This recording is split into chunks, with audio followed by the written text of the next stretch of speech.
नमस्कार, good evening. Money गुरु की खास पेशकश टैक्स स्पेशल में आपका स्वागत है। मैं हूं आपके होस्ट पल्लवी। आज हमारे साथ दो खास मेहमान होंगे।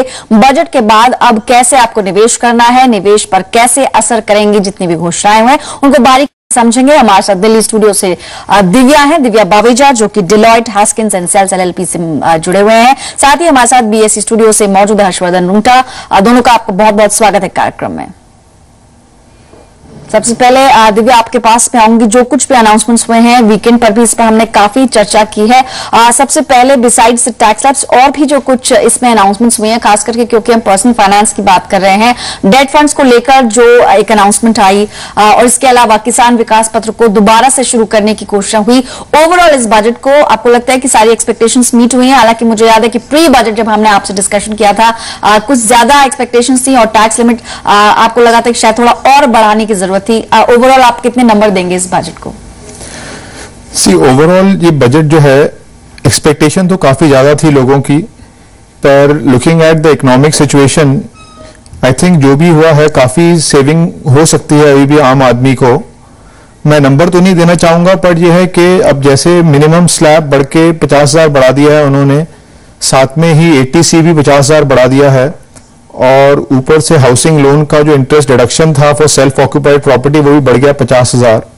तो अगर हम कोई कंपेयर करें, आदमी जिसकी इनकम 5 लाख से अलग अलग कैटेगरी ले, 5 लाख, 10 लाख, 25 लाख, तो अगर हम देखें तो सेविंग कोई 15,000 से लेकर 36,000 तक की सेविंग बनती है। इस सिचुएशन, इकोनॉमिक सिचुएशन को देख के आई थिंक जो वो कर सकते थे उन्होंने किया है और उस मामले में थोड़ा तो राहत मिली है आम आदमी को। हर्षवर्धन, आपका क्या इस पर रिएक्शन है और आप किस तरह से देखते हैं बजट की जितनी भी घोषणाएं हुई हैं, खास करके जो 50,000 की एक राहत मिली है टैक्स पेयर्स को, उसको आप कैसे देख रहे हैं?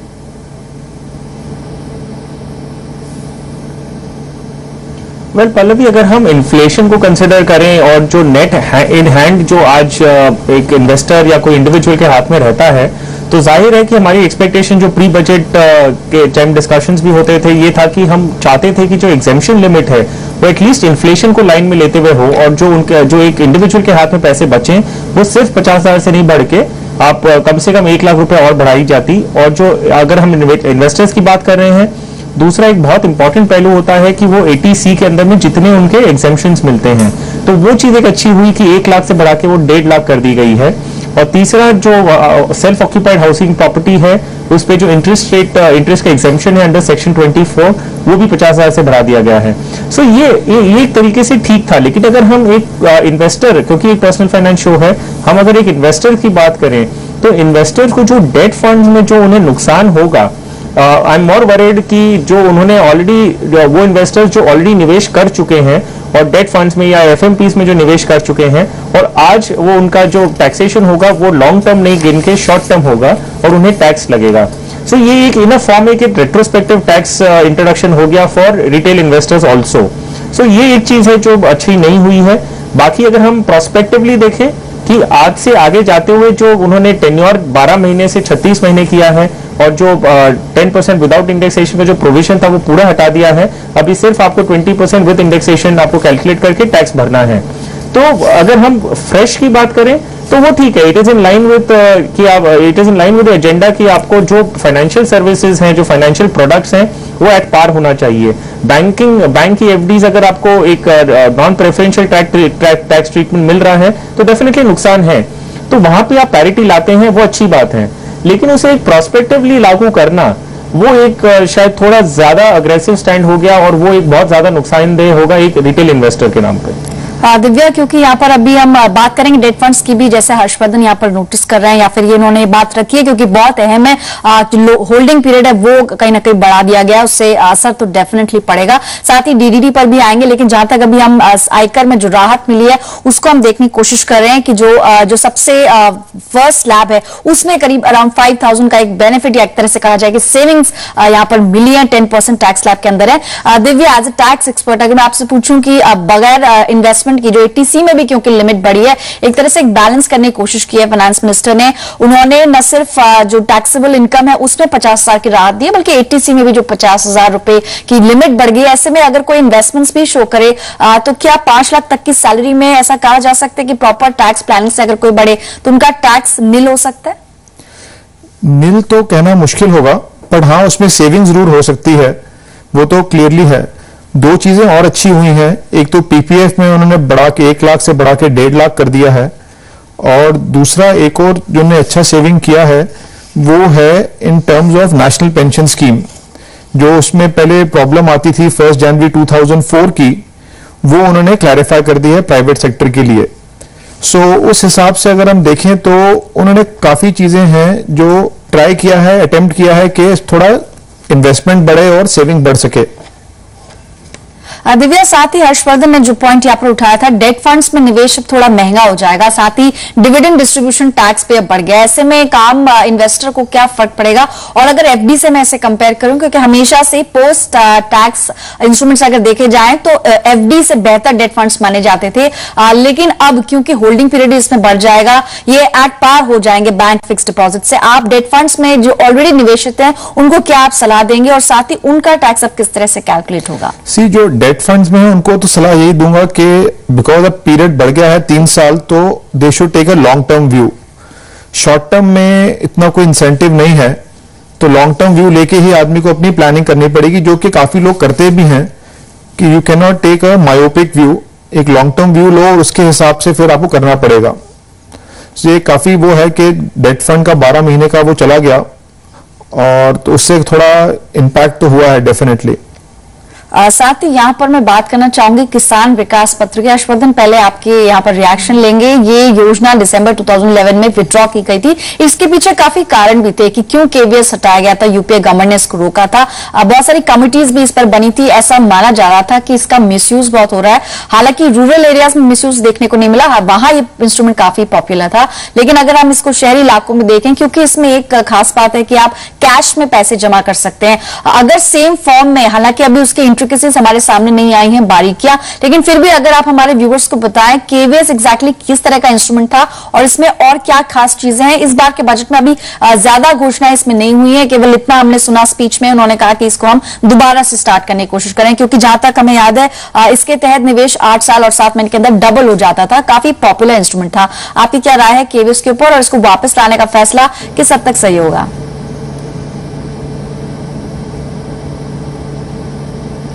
पल्लवी, अगर हम केवीपी की बात करें तो किसान विकास पत्र एक्चुअली एक स्मॉल निवेशक के लिए बनाया गया था जो फाइनेंशियल इंस्ट्रूमेंट्स नहीं समझते हैं। वो अगर आप गांव में देखेंगे, जो रूरल एरियाज हैं, वहां पर जो फाइनेंशियल इंक्लूजन की बात होती है, वो पोस्ट ऑफिस हर जगह पे, हर शहर में, हर गांव में आपको मिलेंगे। तो अगर वहां का जो निवासी है, अगर कोई निवेश करना चाहता है, उसके पास प्रोविजंस क्या हैं, तो वो या तो अपने प्राइवेट में अपने रिलेटिव्स को वो ब्याज पे देता है, या वो एक पोस्ट ऑफिस में जाता है, क्योंकि बैंक्स एनकरेज नहीं करती थी पहले। आप देखेंगे कि बैंक्स जहां पे पैसे होते हैं वहीं पे ब्रांचेस होती हैं। गांव रूरल एरियाज में जो इतना एक्टिविटीज नहीं होती थी, वहां पे बैंक्स अपनी ब्रांचेस नहीं बनाती थी। तो post office small saving schemes एक जरिया था जिससे एक स्मॉल इन्वेस्टर अपने पैसे लगा सकता था। पोस्ट ऑफिस एक गवर्नमेंट की ऑर्गेनाइजेशन है, तो भरोसा रहता था कि हमारे पैसे डूबेंगे नहीं। जैसे आपने बताया केवीपी 8 साल 7 महीने में डबल होते थे, तो ये कैलकुलेशन भी सिंपल था। कोई भी नॉन फाइनेंशियल इंसान है, कोई फार्मर है, तो वो अपने पैसे जानता था कि आज मैंने 1000 रुपए दिए हैं, 8 साल 7 महीने बाद ये डबल होकर मुझे 2000 मिल जाएंगे। सो ये हो गया प्रोडक्ट। जहां तक हम बात कर रहे हैं मिस यूज की और एक ब्लैक मनी सर्कुलेशन की, आपको ध्यान दिलाऊं कि इंदिरा विकास पत्र एक ऐसा इंस्ट्रूमेंट था जो एक बेरर बॉन्ड की तरह था। आप जाते थे, आप उसमें निवेश करते थे, वो आपको एक डॉक्यूमेंट हाथ में देते थे, एक सर्टिफिकेट, आप वापस वही सर्टिफिकेट वापस देके आप पैसे वापस अपने कैश में ले लेते थे। तो वो एक जरिया डेफिनेटली था जिससे ब्लैक मनी लॉन्ड्रिंग हो सकती थी, ब्लैक मनी कन्वर्ट होते थे, या एक अनअकाउंटेड मनी निवेश किया जाता था। लेकिन अगर हम किसान विकास पत्र की बात करें, आप अगर केवाईसी नॉर्म्स उसमें ऐड कर देते हैं कि आपको जो भी इन्वेस्टमेंट करना है आपको चेक से करना होगा, कैश से हम एक्सेप्ट ही नहीं करेंगे। अगर आप ये भी कर दें कि कैश एक लिमिट तक अलाउड है, लेकिन आपको पैन कार्ड और आपकी आईडी प्रूफ वगैरह देनी होगी, और जब रिडेम्पशन होगा तब हम आपको डेफिनेटली आपको चेक से ही पैसे वापस देंगे। तो फिर ये ब्लैक मनी और अनअकाउंटेड मनी जो सर्कुलेशन की बात कर रहे हैं, वो इतना शायद प्रॉब्लम नहीं होना चाहिए। तो it's a very good product जो री इंट्रोड्यूस किया गया है। जो पैसे आइडियल पड़े रहते थे या गोल्ड में रहते हैं, वो अब ये फाइनेंशियल सिस्टम में डेफिनेटली इंक्लूड हो जाएंगे। दिव्या, अगर हम ओवरऑल देखें, फोकस फाइनेंस मिनिस्टर का ये रहा कि इंडिविजुअल सेविंग्स पर यहाँ पर फोकस किया गया, जोर वहां पर दिया गया कि इंडिविजुअल्स के पास पैसा ज्यादा आए ताकि उनकी परचेजिंग पावर भी बढ़े। हालांकि ग्रोथ, इन्फ्लेशन, ये काफी बड़े मुद्दे हैं जो इस वक्त इकोनॉमी के सामने खड़े हैं, चैलेंजेस हैं। किसान विकास पत्र की क्योंकि हर्षवर्धन और मैं बात कर रहे थे, आपका उस पर क्या टेक है? और क्योंकि उसमें ऐसी कोई स्पेसिफिकेशन नहीं आई है कि उसका जो ब्याज है, क्योंकि वो टैक्सेबल होता था, ऐसे टैक्स छूट का तो कोई फायदा नहीं होगा, लेकिन ये इंस्ट्रूमेंट अगर दोबारा से जैसे आ रहा है, किस तरह का पॉपुलैरिटी या क्या आप एक्सपेक्ट कर रहे हैं कि क्या ये इवन अर्बन एरियाज में भी उतना पॉपुलर हो पाएगा दोबारा से?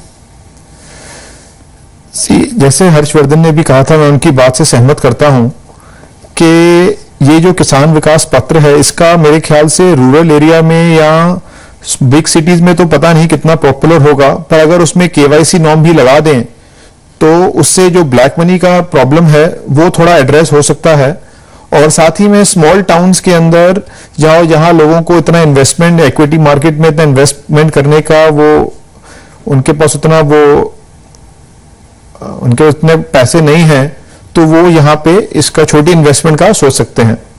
साथ ही जैसे कि हम सभी इंस्ट्रूमेंट्स की बात कर रहे हैं, गोल्ड पर कोई बड़ी अनाउंसमेंट नहीं हुई, ऐसे में आगे चल के गोल्ड महंगा होने की ऐसे कयास लगाए जा रहे हैं। अगर इक्विटी मार्केट की हम बात करें, राजीव गांधी इक्विटी स्कीम जो कि यूपीए गवर्नमेंट लेकर आई थी, ऐसा लगा था शायद उसमें कुछ चेंजेस होंगे, लेकिन उसमें कोई भी बदलाव नहीं किए गए हैं। हालांकि कैपिटल गेन्स बॉन्ड्स, उस पर भी हम लेटर ऑन चर्चा करेंगे, लेकिन जहां तक ईएलएसएस का सवाल है और राजीव गांधी इक्विटी स्कीम, दोनों को मैं कंपेयर इसलिए करूंगी क्योंकि दोनों ही इक्विटी इन्वेस्टमेंट्स है, हालांकि लॉक इन दोनों में अलग अलग है। आपको क्या लगता है, क्या उसमें कुछ चेंजेस किए जा सकते थे? राजीव गांधी इक्विटी स्कीम को और पॉपुलर बनाया जा सकता था? दिव्या, राजीव गांधी इक्विटी स्कीम को पॉपुलर कर सकते थे, उसमें जो लिमिट्स थी वो बहुत ही लो लिमिट्स हैं।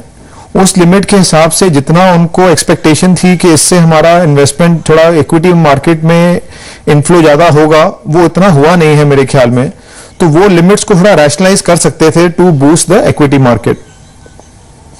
हर्षवर्धन, जैसा जो सवाल मैंने इनफैक्ट दिव्या से पूछा, आपका क्या टेक है? ईएलएसएस में कहीं ना कहीं एटीसी में जो बढ़त हुई उसका फायदा पहुंचेगा, लॉक इन वही है, 3 साल का लॉक इन पहले भी था, लेकिन अब आप उसमें 1 लाख के बजाय 1.5 लाख तक निवेश कर पाएंगे क्योंकि एटीसी में लिमिट बढ़ गई है, जिससे ओवरऑल हमारी प्लानिंग पर भी असर पड़ेगा, सेविंग्स पर भी असर पड़ेगा, जो पॉजिटिव इंपैक्ट दे रहा है। राजीव गांधी इक्विटी का जहां तक सवाल है, उसको आप कैसे देखते हैं? उतनी पॉपुलर पहले भी नहीं हो पाई, जो 2 फाइनेंशियल ईयर्स निकले हैं, और क्योंकि इस बार उसमें कोई बदलाव भी नहीं हुआ है, आपको लगता है कि आगे कुछ उसमें चेंजेस हो सकते हैं या फिर इस बार के बजट में फाइनेंस मिनिस्टर कुछ कर सकते थे उसमें?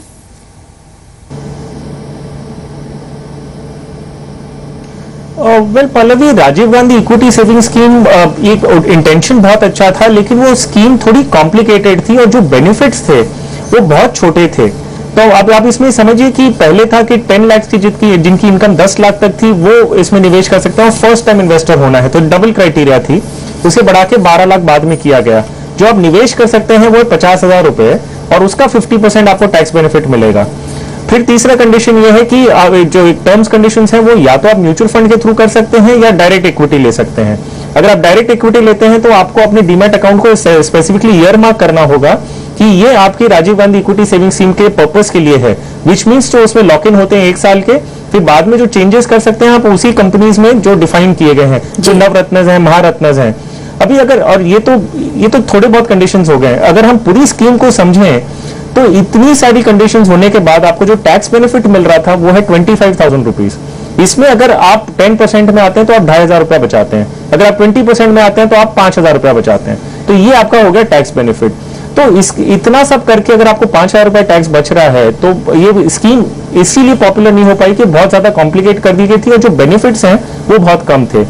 जो जहां तक मेरी पर्सनल राय है, अगर इसके बेनिफिट्स आप एक मैनी फोल्ड बढ़ाते हैं जिसमें टैक्स बेनिफिट कम से कम 25,000 रुपया हाथ में, जो टैक्स बचता है वो 25,000 रुपया हाथ में आता हो, तब शायद कोई इसमें मोटिवेशन लेके इन्वेस्ट करे। हालांकि अदरवाइज ये स्कीम को अगर बंद भी कर दें तो कोई बहुत बड़ा नुकसान इन्वेस्टर को नहीं होगा। चलिए, इस बजट में काफी कुछ अनाउंसमेंट्स हुई, लेकिन सेक्शन 54 है उसको भी समझेंगे दिव्या से। फिलहाल एक ब्रेक के लिए रुकते हैं, जल्द लौटेंगे। कुछ सवालों के जवाब भी हैं जो हर्षवर्धन से अब लेंगे, जल्द आते हैं।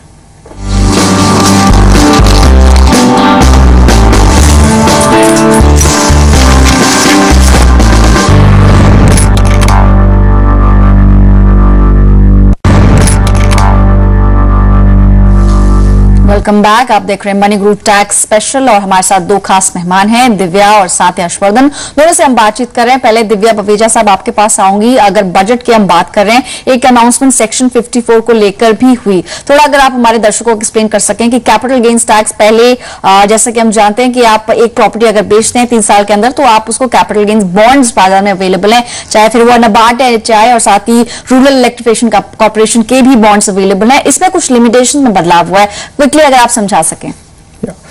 ये सेक्शन 54 EC है। तो पहले जो लॉ था वो ये कहता था कि अगर मैं कैपिटल गेन होता है और मैं इन स्पेसिफाइड बॉन्ड में इन्वेस्ट करता हूं, तो उसके अंदर लिमिट थी 50 lakh rupees in a financial year. और एक टैक्स पेयर के पास 6 महीने का टाइम था इन्वेस्ट करने के लिए। तो होता क्या था कि सपोज अगर किसी ने 1 जनवरी को अपना कैपिटल गेन किया, तो उसके पास 6 महीने हैं इन्वेस्ट करने के लिए, और लॉ कहता था 50 लाख इन अ फाइनेंशियल ईयर, और फाइनेंशियल ईयर है अप्रैल 1 से 31 मार्च तक। उसमें लोग क्या करते थे कि 50 लाख इन्वेस्ट किया 1 जनवरी से 31 मार्च तक, और 50 लाख इन्वेस्ट किया 1 अप्रैल से जो नेक्स्ट फाइनेंशियल ईयर था। बिकॉज लॉ की वर्डिंग ये थी कि you can invest up to 50 lakh in the financial year जब गेन हुआ, और उसका अगला फाइनेंशियल ईयर। जी। तो लोग जो 50 लाख का इंटेंट था, लोग उसका 1 करोड़ का बेनिफिट लेते थे। अब लॉ में क्लैरिफाई कर दिया फाइनेंस मिनिस्टर ने कि वो लिमिट 50 लाख ही रहेगी, चाहे आप इस फाइनेंशियल ईयर में करो या अगले फाइनेंशियल ईयर में करो। एंड सेकेंडली दिव्या, क्या ये वन टाइम ही होगा, क्या एक ही बार में छूट ली जा सकती है? हाँ, ये एक ही बार ली जा सकती है। ठीक है, चलिए आप कुछ सवालों को भी शामिल करेंगे। हमारे साथ उमाकांत मिश्रा लखनऊ से जुड़े हैं फोन लाइन पर। नमस्कार, गुड इवनिंग उमाकांत साहब, बताइए क्या सवाल है आपका? Good evening. एक्चुअली मैंने एक IDFC का और ICICI प्रूडेंशियल का एक मतलब दोनों में 2,000 रुपए का SIP ले रखा हुआ है। ओके। मैं 2,000 रुपए और इन्वेस्ट करना चाहता हूँ। ठीक है। तो मुझे सजेस्ट करें कि मेरे लिए क्या बेटर होगा, इस समय मार्केट की कंडीशन है जो फ्लक्चुएट कर रही है, कभी अप कभी डाउन। ठीक है। हर्षवर्धन, आप इस सवाल का जवाब दें, क्योंकि SIP से ये निवेश कर रहे हैं ऑलरेडी, और जैसा कि इन्होंने खुद अपने बारे में बताया कि इक्विटी में ही हमेशा निवेश करते हैं, कोई भी डेट इंस्ट्रूमेंट में इन्होंने निवेश नहीं किया है। इनकी एज है करीब 30, एनुअल इनकम 4.26 है। 4,000 रुपए ऑलरेडी SIP के जरिए जा रहे हैं। बाजार में जो उतार चढ़ाव है उसको देखकर शायद ये थोड़ा सा परेशान है। मौजूदा बाजार में कहां पर निवेश करें, क्विकली इनको बताइए।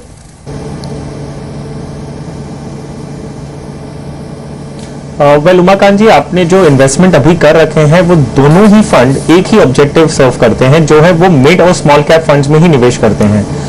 स्कीम्स अच्छी हैं, दोनों स्कीम्स अच्छी हैं, आप कंटिन्यू कर सकते हैं। लेकिन जो अभी फ्रेश आपको 2,000 रुपए निवेश करने हैं, मैं सुझाव दूंगा कि आप एक लार्ज कैप फंड में करिए, जिसमें जो निवेश होता है वो अराउंड 15 to 17,000 करोड़ के अबव की जो कंपनीज होती है उसी में निवेश करते हैं। तो एक स्टेबिलिटी आपको पोर्टफोलियो मिलेंगी, और जो आप मार्केट फ्लक्चुएशंस से जो थोड़ा घबरा रहे हैं उसमें थोड़ी और स्टेबिलिटी आएगी जब हम कंपेयर करते हैं मिड एंड स्मॉल कैप से। तो आप एक पैसिवली मैनेज इक्विटी फंड अपने पोर्टफोलियो में इंक्लूड करिए, जो है IDFC निफ्टी फंड, और ये आप बने रहिए इसमें, तो आपका पोर्टफोलियो में थोड़ा डाइवर्सिफिकेशन होगा और एक दूसरा कैपिटलाइजेशन वाली कंपनीज आपके पोर्टफोलियो में इंक्लूड होगी।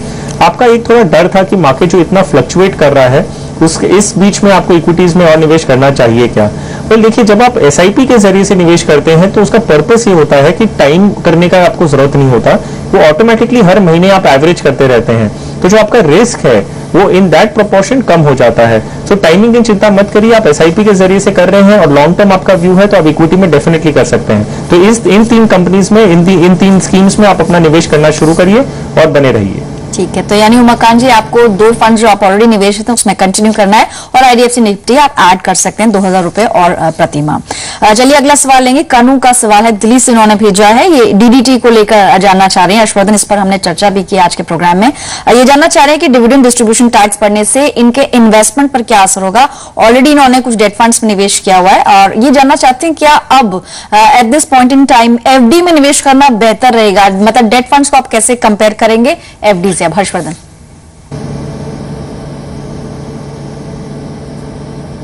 अगर हम DDT का जो इम्पैक्ट है वो अगर एक बहुत ही सिंपल वर्ड्स में अगर समझाना है, तो ये है कि पहले अगर इन्हें जो डिविडेंड उनके हाथ में आता था वो अगर 1 लाख रुपया होता था, अब जब 1 अक्टूबर 2014 से जो चेंजेस होंगे, जो कैलकुलेशन मेथडोलॉजी है वो चेंज होगी, इसके वजह से जो इनके हाथ में पैसे आएंगे, अज्यूमिंग की बाकी सारी चीजें सेम है, डिविडेंड रेट, जो डिविडेंड अमाउंट जो स्कीम डिस्ट्रीब्यूट करना चाहती है वो भी सेम है, तो 1 लाख की जगह इनके हाथ में 92,000 रुपीज हाथ में आएगा। सो 8% जो भी आपको पहले डिविडेंड आ रहा था और जो अभी आएगा उसमें आपको 8% की गिरावट दिखेगी, क्योंकि उतना ही अमाउंट एक स्कीम को गवर्नमेंट को टैक्स के तौर पे देना होगा, क्योंकि वो कैलकुलेशन चेंज हुआ है। सो ये हो गया डिविडेंड के नजरिए से, तो आपको पता है कि आपका इंपैक्ट कितना होने वाला है। जहां तक हम निवेश करने की बात करते हैं, जो पूछ रहे थे या तो बैंक एफडी से कंपेयर करते हुए अभी डेट म्यूचुअल फंड्स कैसे होंगे। वेल, डेट म्यूचुअल फंड्स जो है और जो बैंक एफडी है वो दोनों का एक फंक्शन करने का एक तरीका ही अलग है। आप उसे टैक्स बेनिफिट्स या टैक्स आर्बिट्राज के पर्पज से अगर निवेश कर रहे थे तो वो आपका ऑब्जेक्टिव जो आपका शुरुआत थी वही गलत है। अब देखिए, बैंक एफडी जो है वो आपको एक फिक्स्ड रिटर्न बता देता है। पहले जब आप एफडी करते हैं या रिकरिंग डिपॉजिट खोलते हैं, आपको मालूम है कि क्या ब्याज आपको मिलना है, और यही आपको एंड ऑफ द पीरियड में मिलेगा, शायद वो 3 साल हो, 5 साल हो, या जो भी पीरियड हो, और वो टैक्सेबल है। जहां तक म्यूचुअल फंड्स की बात करते हैं, डेट स्कीम्स की, उसमें आपको कोई भी एश्योर्ड रिटर्न पहले बताया नहीं जाता है। उसमें ऐसा होता है कि वो इंटरेस्ट रेट के जो मूवमेंट्स होते हैं इकोनॉमी में, उसी बेसिस पे आपको रिटर्न्स मिलता है, तो रिटर्न्स जो है वो फ्लोटिंग रेट होता है। सो अंडरलाइंग ऑब्जेक्टिव ही अलग है। तो जब आप निवेश करते हैं, आप जहां पे कंफर्टेबल हैं आप वैसे प्रोडक्ट में निवेश करेंगे, बैंक एफडी में या तो डेट फंड में। अब हम टैक्सेशन की बात करते हैं। टैक्सेशन पहले बेनिफिट डेफिनेटली था डेट म्यूचुअल फंड्स को। आप अगर 1 साल के ऊपर निवेश करते थे तो बैंक एफडी के सामने बहुत ज्यादा फर्क था। अब वो चीज हट गई है, अब दोनों एट पार आ गया है। तो जो भी आपका टैक्सेशन होगा, आप ये समझिए कि आपको दोनों में एक जैसा लगने वाला है। जहां आप कंफर्टेबल है जो इन्वेस्टमेंट के ऑब्जेक्टिव से, उसी में आप निवेश करें, बैंक एफडी या डेट फंड। आप समझ के दोनों में से किसी में निवेश कर सकते हैं। अपना आपको लक्ष्य पहले क्लियर रखना होगा कि क्यों आप निवेश कर रहे हैं, क्या पर्पस है, उसके मुताबिक आपको आगे बढ़ना होगा। फिलहाल इतने ही सवाल आज की इस खास पेशकश में हम शामिल कर पाएंगे। दिव्या, आपका भी बहुत बहुत शुक्रिया, और साथ ही हर्षवर्धन, आपका भी बहुत बहुत शुक्रिया अपना कीमती वक्त जी बिजनेस को देने के लिए। फिलहाल मनी गुरु से इतना ही, लेकिन अगर आपको भी टैक्स से जुड़ा कोई सवाल भेजना है तो टैक्स लिखकर हमें SMS कर सकते हैं 57575 पर, या फिर हमारा ईमेल ID नोट करें moneyguru@zmedia.slgroup.com। फिलहाल मनी गुरु से इतना ही, हमें दीजिए इजाजत, नमस्कार।